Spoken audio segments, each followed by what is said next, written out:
y hoy vamos a hablar de la oración. En este caso, la oración.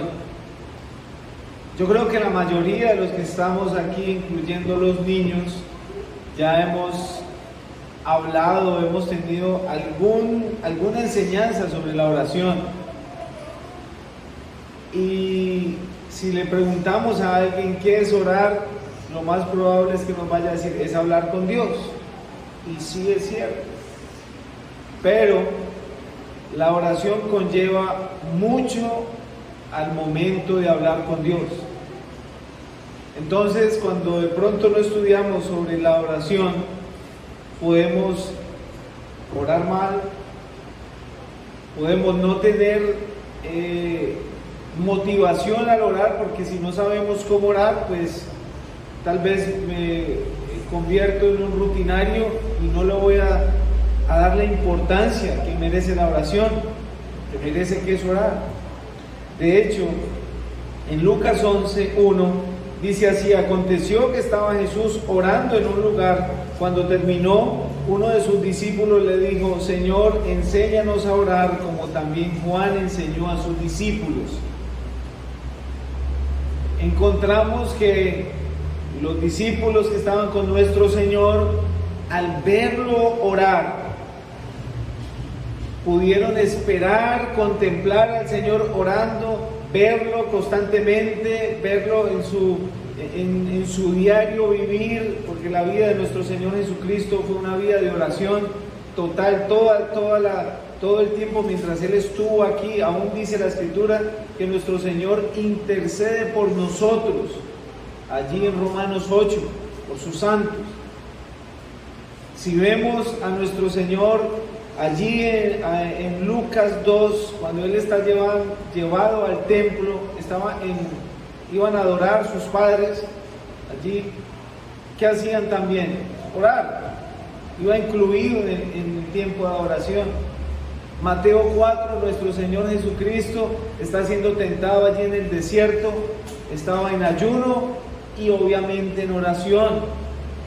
Cuando el Señor desciende del monte y después va a elegir a sus discípulos, pasa la noche orando.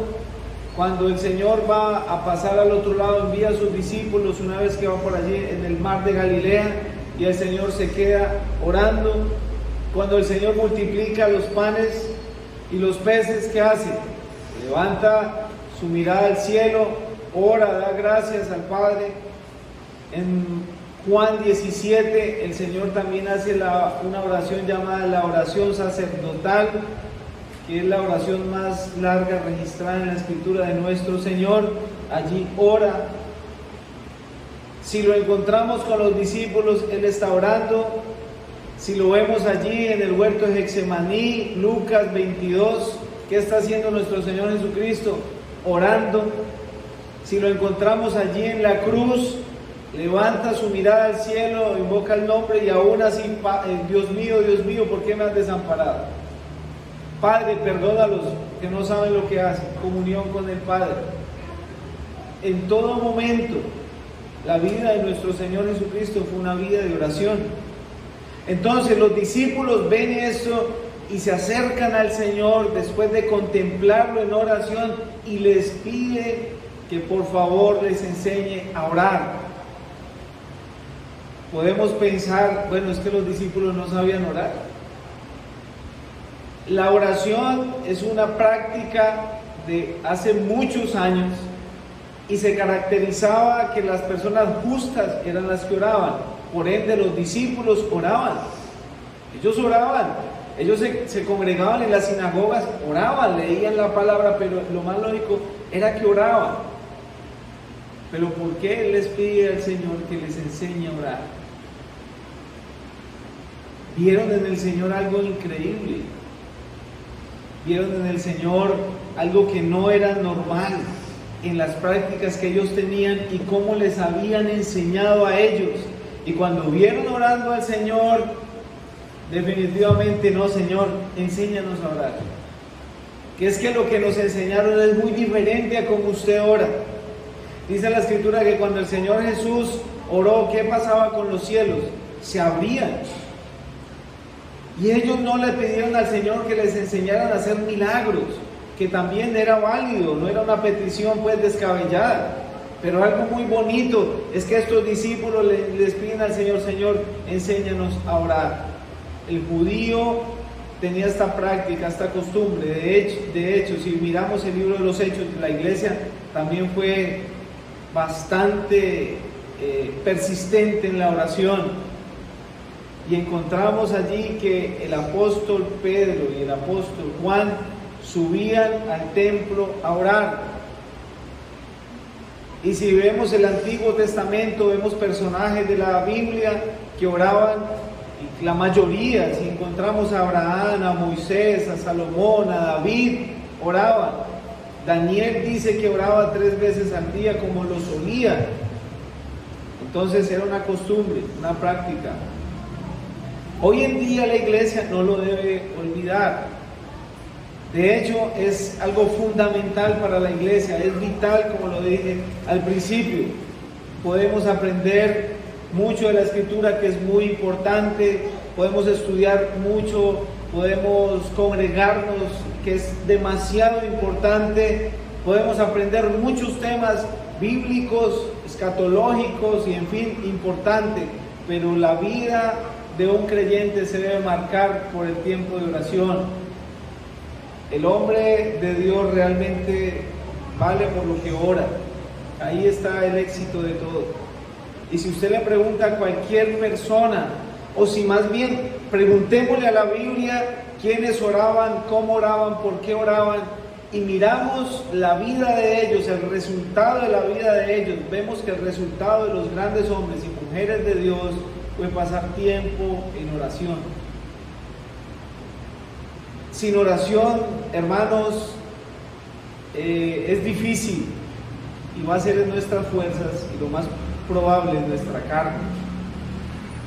Pero también, ya entendiendo, bueno, sí es importante orar, quedó claro, la pregunta es cómo oramos. El Señor les enseña un modelo de cómo orar en el Evangelio de Mateo, capítulo 6, versículo 15, que fue el pasaje central que les dije que abriéramos, y lo vamos a leer. Evangelio de Mateo capítulo 6 versículo 5 dice: y cuando ores, no seas como los hipócritas, porque ellos aman el orar en pie en las sinagogas y en las esquinas de las calles, para ser vistos de los hombres. De cierto os digo que ya tienen su recompensa. Mas tú, cuando ores, entra en tu aposento, y cerrada la puerta, ora a tu Padre que está en lo secreto, y tu Padre que ve en lo secreto te recompensará en público. Y orando no uséis vanas repeticiones como los gentiles, que piensan que por su palabrería serán oídos. No os hagáis pues semejantes a ellos, porque vuestro Padre sabe qué cosas tenéis necesidad antes de que vosotros le pidáis. Vosotros pues oraréis así: Padre nuestro que estás en los cielos, santificado sea tu nombre. Venga tu reino, hágase tu voluntad como en el cielo, así también en la tierra. El pan nuestro de cada día, dánoslo hoy. Y perdónanos nuestras deudas, como también nosotros perdonamos nuestros deudores. Y no nos metas en tentación, mas líbranos del mal. Porque tuyo es el reino y el poder y la gloria por los siglos de los siglos. Amén. Hasta ahí por el momento. Entonces, cuando los discípulos le dicen al Señor: enséñanos a orar, el Señor les enseña a través de este pasaje. Y hay que tener en cuenta realmente. Primeramente, encontramos de que, bueno, este pasaje no es la fórmula mágica para orar, en el sentido de que si yo la repito todos los días, es la oración modelo, mas no es un modelo de oración. Me explico. Es una oración modelo de cómo debemos orar, pero no quiere decir que tenemos que repetirla todos los días para que así funcione en nuestra vida, porque el Señor mismo aquí lo acaba de decir: y cuando oréis no uséis vanas repeticiones como los gentiles. Entonces tengamos esto presente. Aquí el Señor está diciendo de que debemos de tener presente lo que Él va a decir a continuación, para entendamos cómo debemos de referirnos al Padre que está en los cielos. Amén. Como primera medida encontramos dos formas incorrectas de orar. Antes de pasar a cómo orar correctamente, entendamos dos formas incorrectas de orar. Y aquí la vemos en el versículo 5. Dice así: cuando oréis, no seáis como los hipócritas, porque ellos aman el orar en pie en las sinagogas, en las calles, para ser vistos. Ustedes recuerdan la parábola del publicano, del fariseo y el publicano. ¿Qué hacía este hombre cuando oraba? Oraba consigo mismo y hablaba duro afuera: ah, Dios, yo doy el diezmo de esto, yo hago esto, yo hago buenas obras, yo soy esto, yo ora, para que la gente viera o pasara por ahí y viera una espiritualidad, ¿no? Uy, qué hombre tan santo, ¿no? De razón, ¿no? Eso hay que hacerle un monumento. Y hay un publicano que está ahí contrito, humillado, y aún él lo toma como ejemplo. Yo no soy como ese publicano, mire, pecador, yo no soy como él, yo sí. Pero el hombre, el publicano, ¿qué hacía? Ni siquiera levantaba su rostro al cielo, sino que de corazón decía: Padre, sé propicio a mí, pecador. Él, con reverencia y humildad, ni siquiera levantaba los ojos al cielo, porque sabía que era un vil pecador, que realmente él no merecía el perdón de Dios, pero le buscaba con humildad, con sencillez. Entonces, ¿cómo no debemos orar?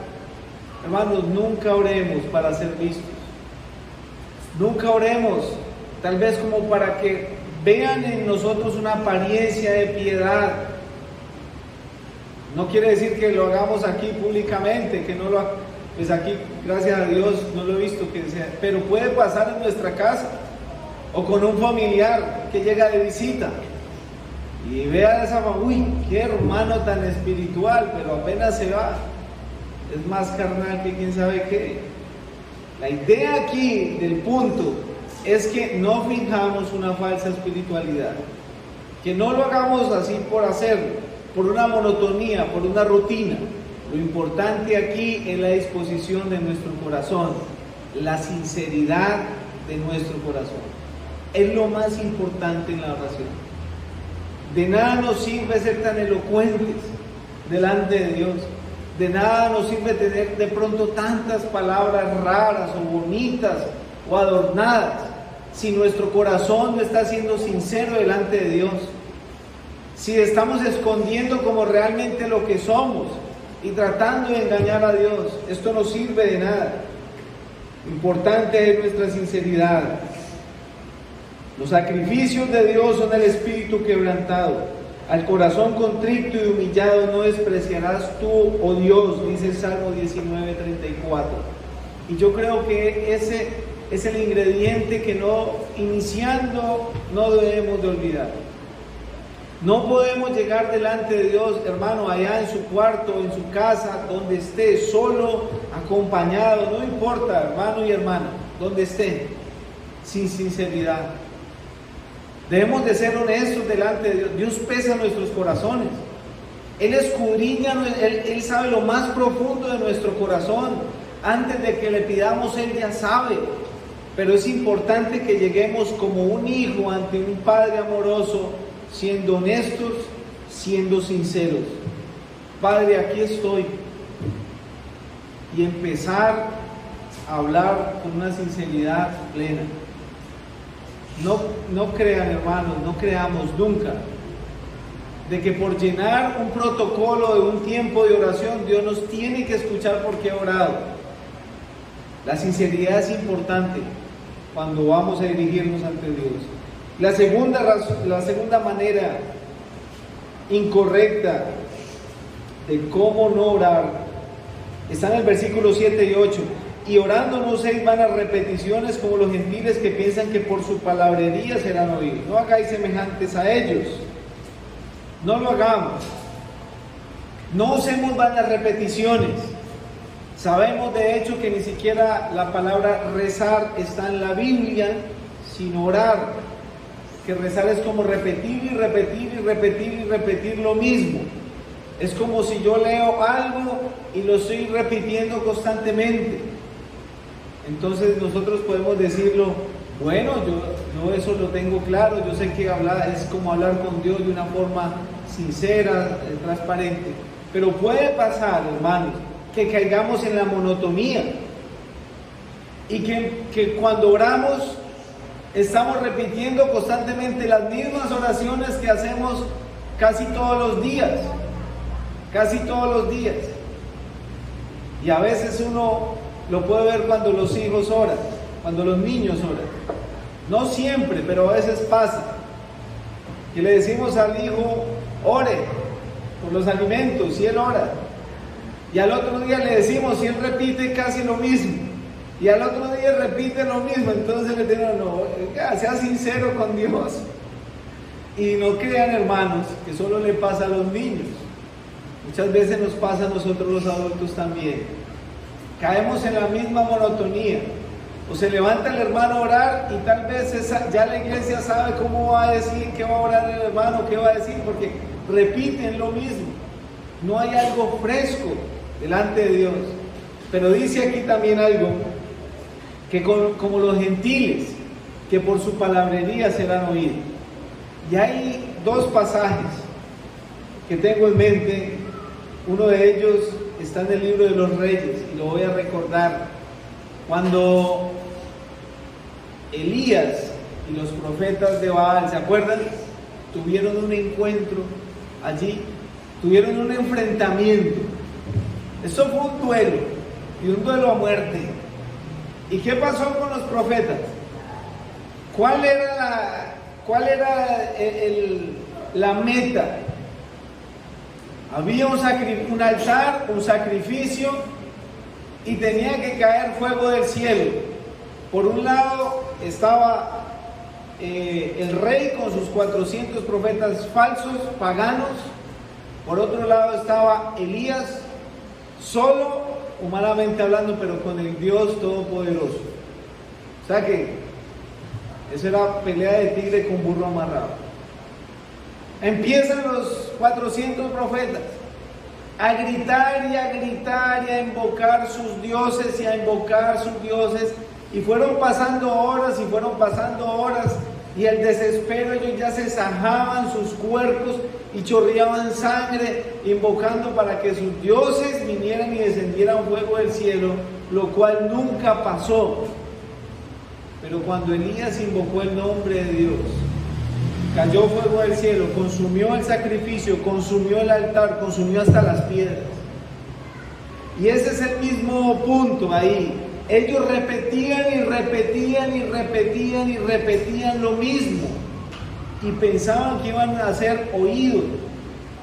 Obviamente estaban pidiendo mal y haciendo todo completamente mal, a un Dios pagano.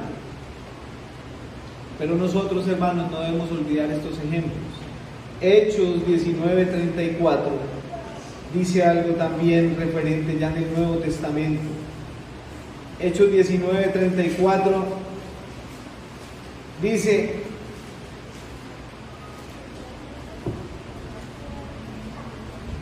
así: pero cuando le conocieron que eran judíos, todos a una voz gritaron casi por 2 horas: grande es Diana de los Efesios. ¿Recuerdan cuando el apóstol Pablo fue a predicar allí y muchos se convirtieron y se les dañó el negocio a aquellas personas que hacían esculturas y templecillos a la diosa Diana de este lugar? Gritaron casi por 2 horas. ¿Ustedes se imaginan una gritería de 2 horas? Lo mismo.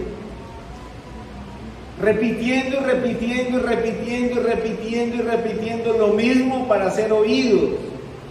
Y esto es lo que también, hermano, la palabra, volviendo aquí a Mateo, nos exhorta.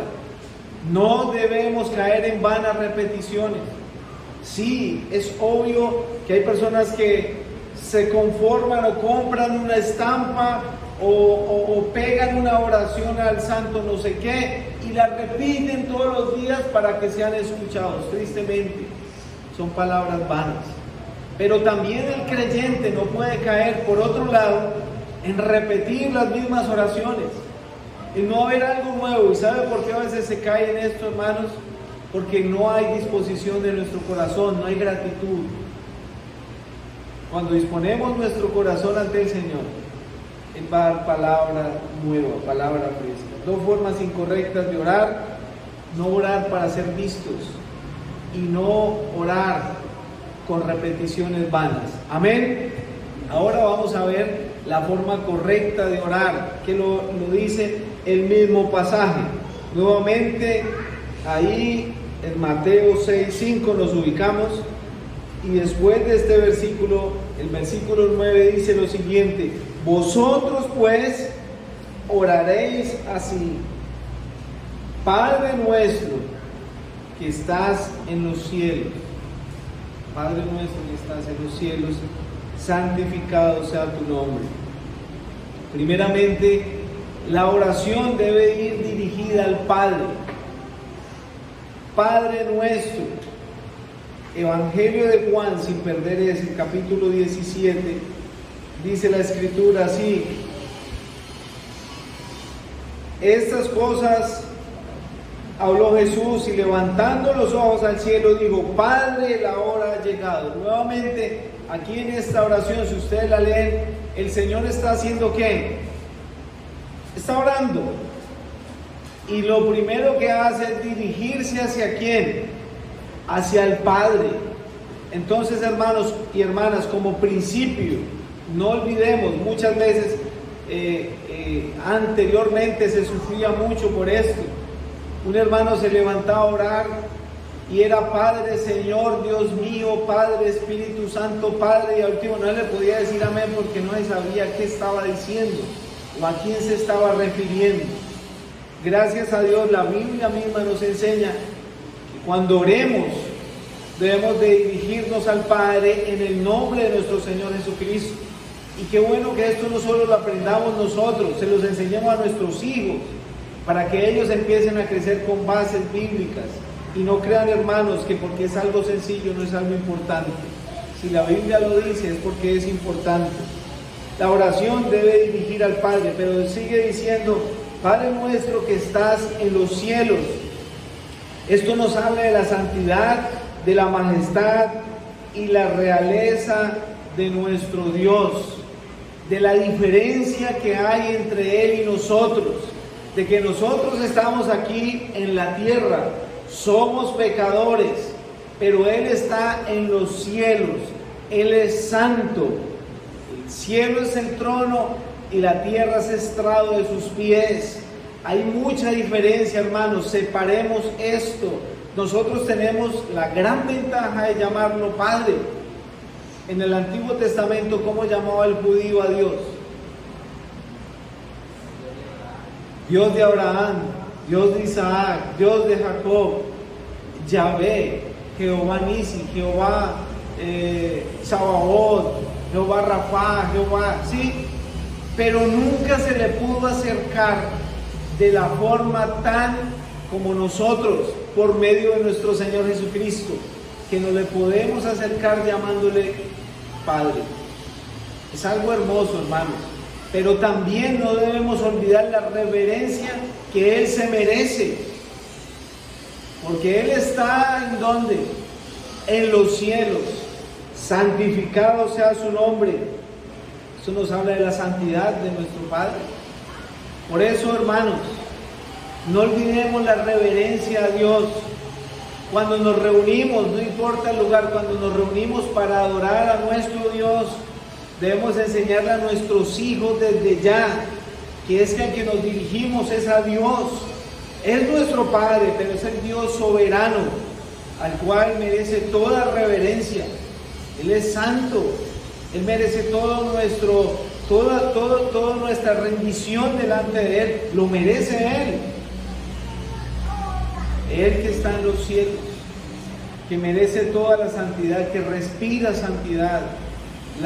Los cielos mismos, que son tan preciosos, son sucios a los ojos de Él. Entonces, cuando oramos, cuando nos dirigimos a Dios, tengamos en cuenta esto: sí es nuestro Padre, pero es Dios. No es un Dios de bolsillo, como muchos lo han querido minimizar. Él es mi amigo, Él es mi llave, Él es Chuchito, Él es mi llave. No. Es Dios. Y Él merece toda la reverencia, hermanos. Toda nuestra reverencia la merece Él.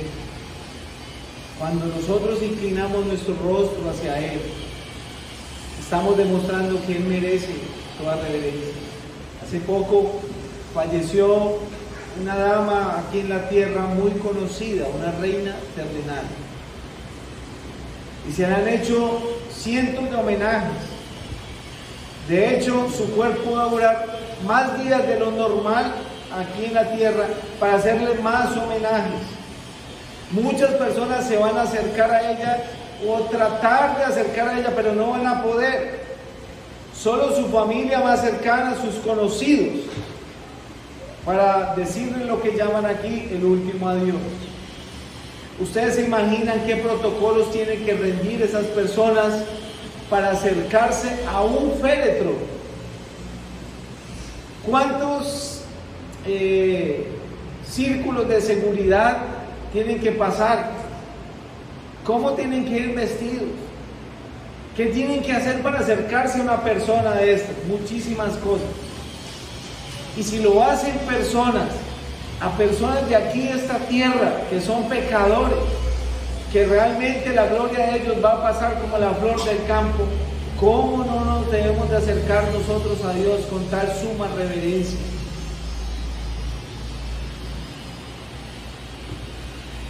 Dice en Éxodo 27, no tomarás el nombre de Jehová tu Dios en vano, porque no dará por inocente Jehová el que tomará su nombre en vano. La santidad de la cual aprendieron las primeras personas que conocían de Dios fue tal que aún el nombre de Dios no lo pronunciaban por respeto a la soberanía y a la santidad de Dios. Era pecado pronunciar el nombre de Dios en vano, no lo pronunciaban. Por eso encontramos el Evangelio de Mateo como el Evangelio del Reino. Y se habla del reino de Dios y del reino de los cielos, y el reino de los cielos y el reino de los cielos, para no pronunciar el reino de Dios. La reverencia y el respeto que tenían y tienen algunos todavía hacia Dios. La iglesia no lo puede perder, hermanos. Cuando vamos a orar, Padre nuestro, tú que estás en los cielos, santificado sea tu nombre. Recordemos a quién nos dirigimos y con suma reverencia vamos a acercarnos a Él. Seguidamente encontramos el otro encabezado: venga tu reino. Venga tu reino se refiere al gobierno glorioso, poderoso y soberano de nuestro Señor Jesucristo. De hecho, sabemos que Él va a reinar aquí. Él es el Rey de reyes, Señor de señores. No hay duda de eso. En este momento estamos viviendo el tiempo de los gentiles, el tiempo de la iglesia. Pero un día la iglesia va a ser llevada, un día el Señor va a venir nuevamente y va a tomar su posición y va a reinar. Y si encontramos aún en el Antiguo Testamento se habla del reino milenial y también personas. Hay una referencia que esperaban el reino, sé que varios, pero miren José de Arimatea, miembro nombre del concilio, que también esperaba el reino de Dios, vino y entró osadamente a Pilato y pidió el cuerpo de Jesús. ¿Se acuerdan? Este hombre, al parecer rico, de buena posición económica, entra y pide osadamente el cuerpo del Señor para darle una sepultura digna. Pero este hombre, ¿quién era? Una persona que esperaba el reino de Dios. Cuando el Señor Jesús está allí en la cruz, ¿qué es lo que dice? ¿Qué es lo que le dice uno de los malhechores? Señor, acuérdate de mí cuando vengas en tu reino. ¿Saben? Lo trataban como un rey, entendían que Él era el rey, entendían que Él un día iba a gobernar. Y el Señor es lo que quiere hacer, no solo aquí, globalmente, lo quiere hacer también en los corazones de las personas. Cuando decimos esa frase, venga tu reino, es como que queremos que el Señor reine en nuestras vidas, en nuestro hogar, en nuestra familia, en nuestros conocidos, en nuestros vecinos. Qué maravilloso va a ser cuando estemos en el reino gobernado por nuestro Señor. Y es lo que nosotros debemos anhelar. Hermanos, cuando uno pasa mucho tiempo en la oscuridad, se acostumbra a la oscuridad. El mismo cuerpo busca la forma de adaptarse a la oscuridad para sobrevivir. Y muchas veces nos pasa aquí. Hemos vivido toda nuestra vida en esta tierra.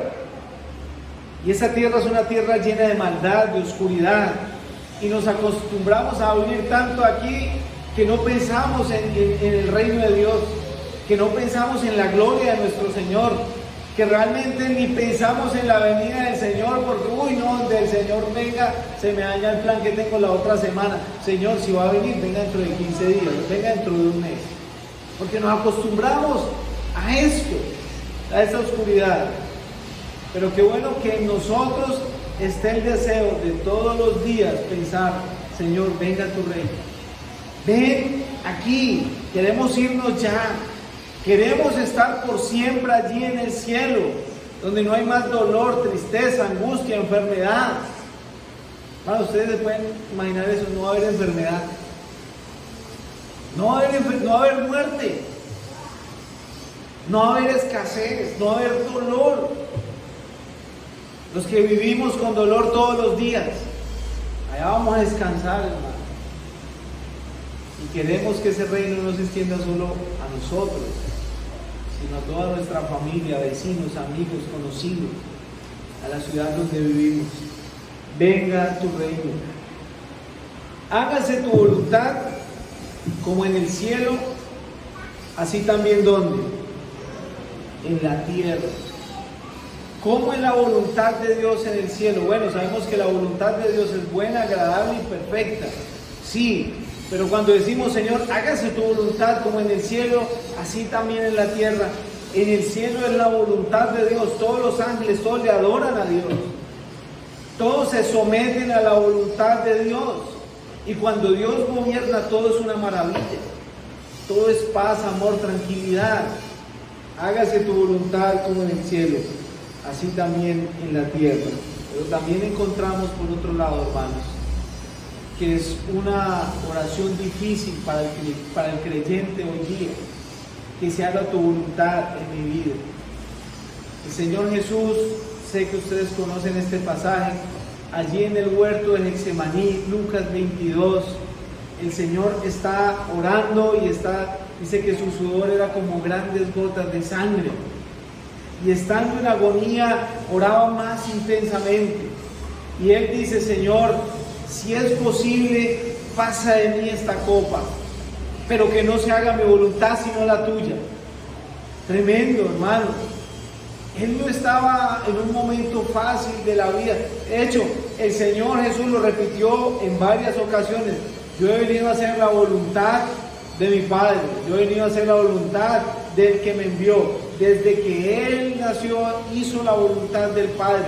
Pero culminando su carrera aquí en la tierra, se encontró con un momento crucial en su vida, un momento de dolor, de agonía, que es difícil expresar aún para el más grande conocedor de la Biblia. Nuestro Señor está siendo quebrantado allí, está siendo triturado en el Getsemaní, y a pesar de ese momento, le dice al Señor, hágase tu voluntad, que no se haga la mía. Si es posible, pasa de mí la copa. Si no es posible, Señor, hágase tu voluntad. Y el Padre, obviamente, hizo la voluntad. El Señor murió por nuestros pecados. Hermanos, cuando nos sometemos a la voluntad del Señor, no quiere decir que va a ser fácil. No quiere decir que no va a doler. No quiere decir que el Señor nos va a llevar por el camino más tranquilo. No, no quiere decir eso, pero sí quiere decir que el Señor va a hacer cumplir los propósitos que Él tiene para con nosotros en nuestra vida. Muchas veces los únicos que se oponen al proceso de Dios, a hacer efectivo lo que Dios viene a hacer en nuestras vidas, somos nosotros mismos, porque no nos queremos someter a la voluntad de Dios. Queremos torcerle el brazo a Dios en oración. Oh Señor, que se haga tu voluntad, pero dentro del corazón yo tomo mis decisiones, yo hago lo que me parece y no hago lo que Dios quiere. Dios en la palabra dice qué debemos hacer y a veces oramos: Señor, ¿qué debo hacer con esta decisión? ¿Será que es tu voluntad que lo haga? Si pasa, es porque Dios quiere. Uy, pasó. O sea que cuando la Biblia está diciendo que no lo hagamos, cuando la Escritura dice que no debemos hacer, y aunque es difícil, hermanos, es más recomendable hacer la voluntad del Señor que no hacer nuestra voluntad. Siempre los beneficiados en hacer la voluntad del Señor, cuando nos sometemos a Él, ¿quiénes son los beneficiados? Nosotros. Dios sigue siendo Dios. Él simplemente quiere ayudarnos a caminar por donde debemos de caminar. Simplemente nosotros no queremos hacer la voluntad de Él y por eso sufrimos las consecuencias. Señor, que se haga tu voluntad. Seguidamente dice: el pan nuestro de cada día, dánoslo hoy. Pasamos ya de la parte espiritual a la parte material. ¿Sí notaron los primeros puntos? Padre nuestro, tú que estás en los cielos, santificado sea tu nombre, venga tu reino, hágase tu voluntad. Se habla primeramente de la parte espiritual y eso debemos de tenerlo en cuenta cuando oramos, hermanos. Cuando oramos nos referimos a Él, sabemos con qué reverencia, sabemos de la forma espiritual que es lo primero y después nos habla de la parte material. Y el pan nuestro de cada día no solo se habla del alimento, está hablando de la parte física y material que como seres humanos necesitamos porque vivimos en un mundo material. Y el Señor coloca el ejemplo del pan, un alimento sencillo y común desde hace miles de años. Aún la Escritura compara a la iglesia como un pan, como un solo cuerpo. Pero también la Escritura compara obviamente a nuestro Señor Jesucristo como el pan de vida. Pero dice: el pan nuestro de cada día, dánoslo hoy. Esto nos habla de la dependencia que tenemos de nuestro Señor todos los días de nuestra vida. Todos los días de nuestra vida. Por eso el creyente no debe mercar y: Señor, pues yo voy a orar por el mercado de toda la semana, para no orar todos los días. No, eso no se debe hacer, ¿cierto que no, hermano? Se debe orar es cada día. Como la persona, como el mendigo, que cada día tiene que estirar la mano para pedirle a alguien que le dé de comer. Y él tiene que salir todos los días a ver que por caridad alguien le dé algo para comer. Porque si alguien no le da ese día, no va a comer, menos al otro día. Es como el que no tiene y está orando: Señor, mañana deme algo de comer, cuando ni siquiera ha empezado este día. No tiene lógica. Así mismo el creyente, hermanos. Debemos de depender de nuestro Señor todos los días de nuestra vida. Todos los días de nuestra vida, hermanos. A veces podemos llegar en la mañana a desayunar. ¿Y a cuánto nos ha pasado? Incluyo. Terminamos de desayunar y estamos pensando en el almuerzo de una vez. Hay que camar el almuerzo. Sí, les ha pasado. Hay que pensar en el futuro, ¿sí? Pero hermanos, el Señor tiene control de todo. Lo importante es que nosotros de verdad demostremos de corazón a Dios que dependemos de Él, que necesitamos de Él, que no solo en los momentos buenos estamos ahí, o peor, en los momentos buenos no me acuerdo del Señor. A veces los momentos malos vienen por eso, porque en los momentos buenos el creyente puede olvidarse de quién es el que lo llevó al momento de la bendición. Y el Señor nos puede pasar por momentos difíciles para que ahí sí reaccionemos y le busquemos. Pero la idea es tener un corazón agradecido y buscar de nuestro Padre todos los días. El Salmo 23 dice: Jehová es mi pastor, ¿y qué? Nada me faltará, nada. Y cuando nosotros oramos de esta forma, hermanos, entendemos algo, que tenemos paz y tranquilidad porque nuestro Señor cumple todos los días. Hay padres que el hijo acaba de nacer, está en la cuna y está desesperado porque no tiene para la universidad del hijo. ¿Y qué voy a hacer? ¿Y cuando él crezca? Y no sé qué. Y espere que él cumpla la edad. Dependamos del Señor todos los días, hermanos. Dependamos de Él todos los días. ¿Se acuerdan de Elías y la viuda de Sarepta? Un momento de sequía. 3 años, hermanos. Imagínense una nación, no un pueblo, una nación donde no había llovido 3 años. Sin alimento, sin agua, sin nada. Y este hombre llega a esta ciudad y como refugio encuentra a una viuda. Ni siquiera digamos, bueno, tenía una mujer pudiente que tenía la alacena llena. A una viuda. Y ella estaba haciendo ¿qué? Recogiendo los leños para gastar lo último que tenía con su hijo y morirse, según ella. Pero todo el tiempo que Elías estuvo en esa casa, no escaseó la harina ni el aceite, porque el Señor estaba con él. ¿Saben, hermanos? El Señor no le llenó de bultos de harina la casa, ni de tinajas de aceite completamente llenas. No, le daba cada día lo suficiente para que ellos entendieran que la dependencia de nosotros debe ser hacia Dios y que Dios es el que provee y tiene el control de todo. Amén. Perdona nuestras deudas, como también nosotros perdonamos a nuestros deudores.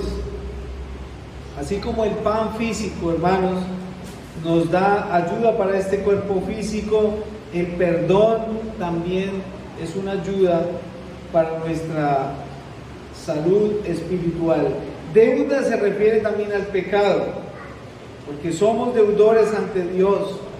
Hemos ofendido a Dios, es como perdona, Padre, nuestro pecado, como también nosotros hemos perdonado a los demás que han pecado contra nosotros. Y aquí hay algo que debemos de pensar. Cuando una persona se acerca a Dios sinceramente, cuando una persona sinceramente se acerca a Dios a que le perdone por su pecado, ¿cuál es la respuesta de Dios? Váyase de aquí, pecador. ¿Esa es la respuesta de Dios? Nunca, jamás. Si confesamos nuestros pecados, Él es fiel y justo para perdonar nuestros pecados y limpiarnos de toda maldad. Esa es la respuesta de Dios. ¿Y cuál es nuestra respuesta ante eso? ¿Cuál es nuestra situación? Perdona nuestros pecados, como nosotros perdonamos a los que pecan contra nosotros. Nos acercamos a Dios y Dios, ¿qué nos da? Perdón. Cuando alguien se acerca a nosotros, ¿qué debe recibir esa persona? No les gustó, ¿no? Perdón, tenemos que perdonarle. Es lo más lógico. La pregunta es, ¿siempre pasa eso con nosotros? Y no salgamos con Dios conoce mi corazón. Es que todos somos iguales, somos pecadores, nadie nos puede juzgar. No. El punto es que nosotros, viendo la misericordia de Dios, debemos de hacer exactamente lo mismo con los demás que han pecado contra nosotros. ¿Recuerdan cuando el Señor habla en la parábola de los 2 deudores? ¿Lo recuerdan, hermanos? Un hombre debía 10,000 talentos a su amo, una deuda impagable, una deuda que no se podía cancelar. El amo envía a vender todo lo de él, a su esposa, a sus hijos, hasta él, todo, para recuperar algo, porque es una deuda muy grande, 10,000 talentos, es demasiado. Y este hombre se postra ante el amo, le ruega: ten misericordia, amo, yo te lo pagaré. Aunque el amo sabía que él no le iba a pagar, pero él, movido a misericordia, le perdona la deuda. Este hombre no va a poder pagarme, pero está siendo como sincero: lo voy a perdonar. Vete pues, te perdono la deuda. Y él, saliendo, se encuentra con otro consiervo. Y el otro consiervo le debía 100 denarios. 100 denarios. A él le perdonaron 10,000 talentos. Al otro solo le debían 10 denarios. 100 denarios, perdón, algo mínimo. Pero él lo encuelló y le dijo: págame lo que me debes. No, pero téngame paciencia, yo le pago. No. Y lo hizo echar a la cárcel. Otros consiervos vieron la situación. A este lo acaban de perdonar y no perdona esa deuda tan mínima, y le cuentan al amo y traen al hombre nuevamente delante del amo. Y el amo le dice: injusto, yo te perdoné esa deuda tan grande, ¿tú no debías ir a hacer lo mismo? Y este hombre fue echado a la cárcel hasta que no pagó todo, según el relato. Y decimos: uy, qué tipo tan malo, ¿cierto? Uy, ese, lógicamente, claro, es malo, pero ¿cómo cuando alguien nos pide perdón o cuando alguien nos hace algo, no perdonamos de la misma forma? Es más, hermanos, si alguien nos hace algo, no necesariamente esa persona tiene que venir a arrodillarse a mí y pedirme perdón para yo perdonarlo. En mi corazón debo de perdonar a mi hermano, a mi hermana, o al vecino, al que sea, porque eso no debe estar en nuestro corazón. ¿Cómo Dios nos perdonó una deuda impagable? No la podíamos pagar. Es increíble. Y viene alguien y medio nos ofende, y no le vuelvo a hablar a ese hermano, a esa hermana. Y tristemente, hermanos, tristemente, en el pueblo de Dios se ve eso. Rencillas, cosas guardadas, raíces de amargura entre hermanos, hermanas, porque no tuvieron la suficientemente valentía de perdonar a su hermano, y aún se pueden sentar hasta en la cena a partir el pan y estar todo color de rosa comiendo juicio, y después: ¿por qué mi vida espiritual no prospera? ¿Por qué mantengo enfermo? ¿Por qué no avanzo? Perdona esas deudas. ¿Qué nos cuesta? Recordemos lo que el Señor hizo por nosotros, quien cuando le maldecían no profería palabra de maldición, escupían. Lo leíamos esta mañana el Evangelio de Lucas. La gente que estaba miraba, los gobernantes le ofendían, los soldados le injuriaban, los ladrones también le escarnecían. Hombre, pero ¿quién más faltó? Todo el mundo le ofendía. Y el Señor abre su boca y mira al cielo: Padre, perdónalos, no saben lo que hacen. Increíble, hermanos. De esa misma forma, hermanos, nosotros debemos de perdonar. Y no el perdón de yo perdono pero no olvido. Es de botar ese rencor y eso que tal vez nos han hecho a la basura. Y seguir adelante y tener esa hermandad y esa amistad que solo el Señor a través de su amor nos puede dar. No nos metas en tentación significa que nos ayude a no pecar. Si pasamos por alguna prueba, que podamos vivir una vida limpia, es lo que quiere decir. No nos metas en tentación. No es que Dios está como esperando para empujarnos para que nosotros pequemos. Ay, Dios me mete. No. Recordemos lo que dice también Santiago 1:12. Vamos a ir allá un momento. Epístola de Santiago, capítulo 1. Versículo 12, bienaventurado el varón que soporta la tentación, porque cuando haya resistido la prueba recibirá la corona de vida que Dios ha prometido a los que le aman.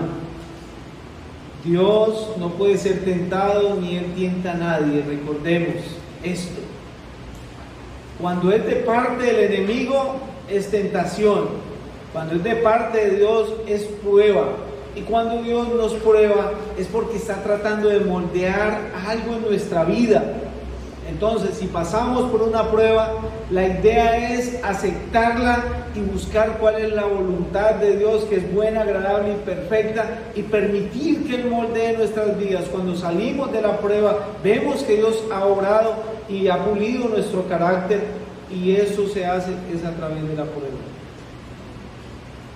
Qué bueno que cuando pasa la prueba podemos salir triunfantes y decir: Padre, gracias, porque a pesar de ese momento difícil nunca renegué, nunca retrocedí, nunca boté la cruz, nunca miré atrás. No, sabía que me ibas a dar fuerza y aquí estoy, sigo adelante.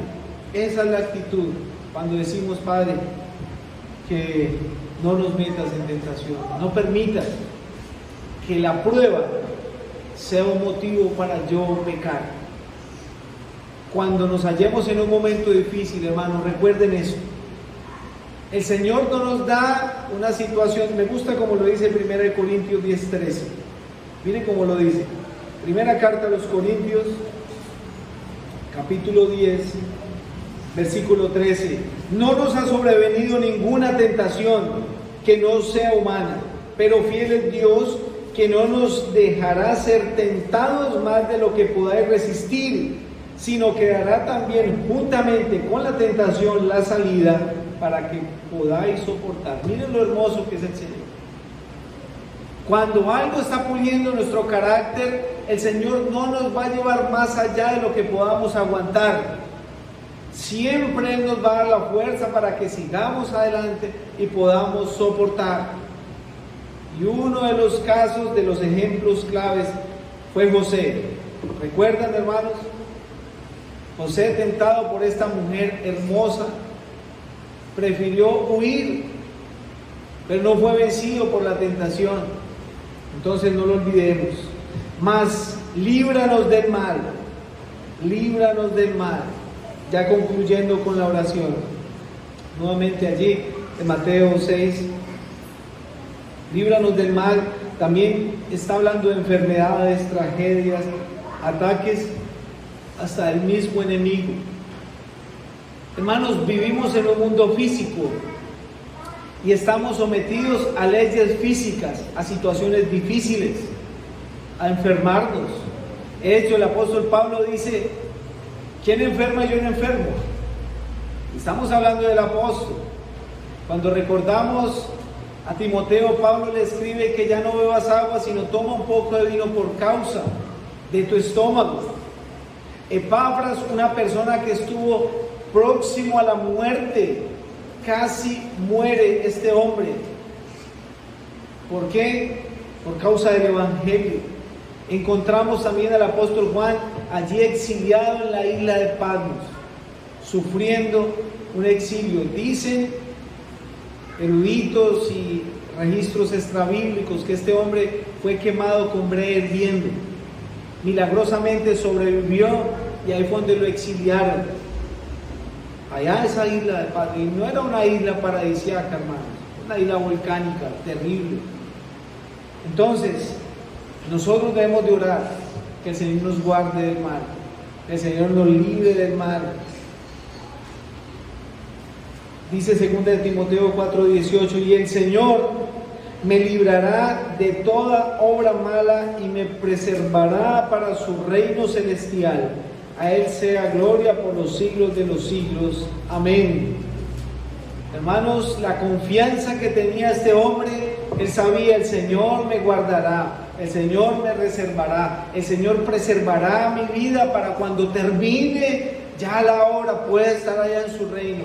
Y si el Señor decide no guardarnos, no importa, estamos en las manos de Él, nos va a llevar allí, no hay ningún problema.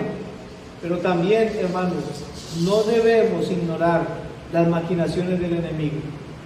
Es algo que el creyente no debe ignorar. No creamos que somos inmunes y vemos el peligro y pasemos porque no, Dios está conmigo. No. El que es avisado del peligro, que hace, se esconde, se aparta. No lo va a hacer. No va a pasar ahí, no, porque sí, Dios está conmigo, pero no es nuestro punto.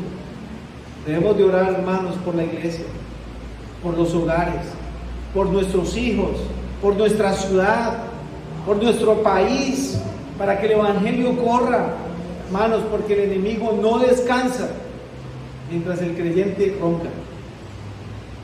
Debemos de orar. Y por último, aquí termina este pasaje de la oración con una doxología.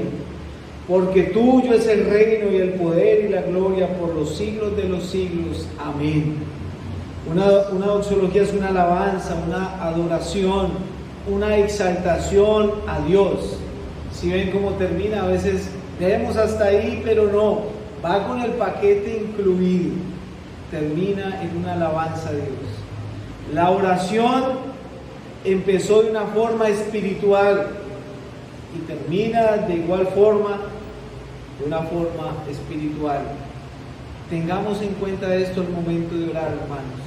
Si ven que ya se amplía nuestra forma de pensar al orar, si ven el contenido que tiene la oración, es demasiado, hermanos. Aprendamos a orar. Miren lo importante que es orar, el contenido que tiene nuestra oración, o que debe tener nuestra oración. La importancia que el Señor le da a sus discípulos. Cuando yo le pregunto, enséñanos a orar, el Señor les contesta, oraréis así, y empieza a explicarles de esta forma. Si nosotros ponemos en práctica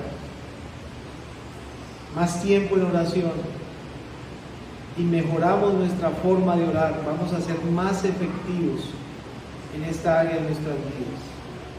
Espero, hermanos, que tomemos en cuenta la palabra del Señor, que pasemos más tiempo en oración, que en todo momento oremos. Sí, está bien que el Señor esté en nuestra mente, que en el caminar, en el andar, que en donde estemos en comunicación con el Señor, está bien, pero que también apartemos tiempo de calidad en el día y nos apartemos como el Señor allí solos a orar, a buscar la presencia de nuestro Dios. A Él sea la gloria y la honra por los siglos de los siglos. Amén.